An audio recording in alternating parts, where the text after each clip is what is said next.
කිහිපයක් පුරා පවතින අධික වර්ෂාවත් සමග මේ අහස් තලය කළු වලාකුළු වලින් පිරලා තියෙනවා. මේ කළු වලාකුළු වලින් පිරුණු අහස තවමත් අපිට පහව ගිහිල්ලා නැහැ.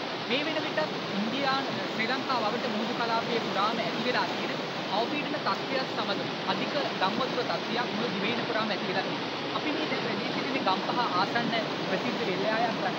මේ වෙනකොට ඔබට බැලුවොත් පේනවා මේ සුන්දර වූ වෙල්යාවේ විශාල ගම්වතුර තත්ත්වයක් නිසා හානියටපත් වෙලා තියෙනවා. මේ වෙන විට අපි වී වපුරලා තිබුණු කුඹුරයායන් සම්පූර්ණයෙන්ම ජලයෙන් යට වෙලා තියෙනවා.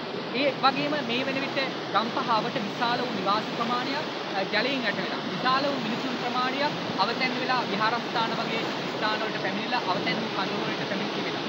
මේ වෙන විටත් රජය ඒ සඳහා ඒ අවතැන් වුණු අයට අනුග්‍රහය දක්වන්න, ඒ වගේම මේගොල්ලන්ට අවශ්‍ය කරන වීර්ය ආහාර මෙන්ම පිසු ආහාර ලබා දෙන්න සූදානම් කරලා තියෙනවා. ඉතින් අපි බලාපොරොත්තු වෙනවා ඉදිරි දින කිහිපය පුරා